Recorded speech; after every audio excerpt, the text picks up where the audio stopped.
The end fight is so boring for 12 years now, but can I do better? That is why I'm gonna update the Ender Dragon fight in just 3 days by adding new mechanics, new attacks and new pillars. Plan. I don't want to change the core gameplay of the Ender Dragon fight, so I'm gonna keep pillars and her AI.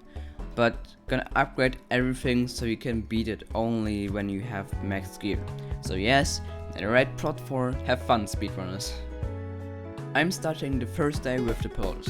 I'm using crying obsidian, deep slate, pearlescent, froglights, blackstone, and to make the froglights look like stars, I used end rods.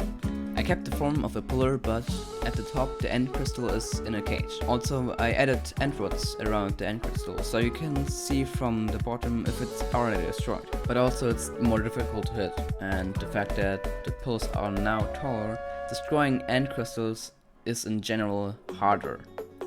I made the end crystals also be on top of soul sand, so now the fire is blue, which I think looks very cool. But because they're now high, how are you gonna get up? Building up? No. The Ender Dragon will knock you easily off. Ender Pearl, same thing. So, phantoms. After painful coding, they have big Ender Pearls on them.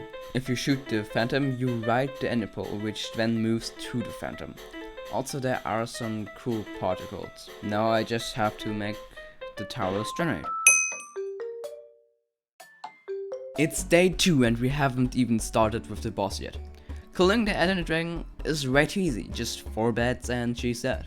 I wanna change that by first quintupling her health to 1000. There are 2 ones. But changing that is easy, but what about the attacks?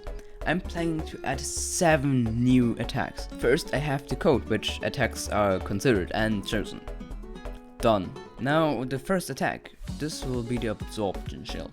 Not really an attack, but useful. When activated and someone shoots an arrow at the Ender Dragon, 2 end crystals spawn. Also the end rods around it, which I think is pretty cool. Next are the lifesteal phantoms. They have less health, so they are one shot from a power 5 bow. When they hit you, they gain health. After that, they fly quickly to the dragon, heal her with their health.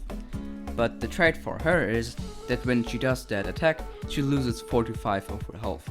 So if you manage to kill the phantoms, you also do damage to her. Third attack are the falling crystals. Because you can't move crystals for some reason, I just stole the inner part of it. There isn't much to say about the attack, but I don't do end crystal damage, but can still do a lot of damage and spawn kinda randomly. Fourth and last attack of the day, which is already a lot for one day, are the flying endermites.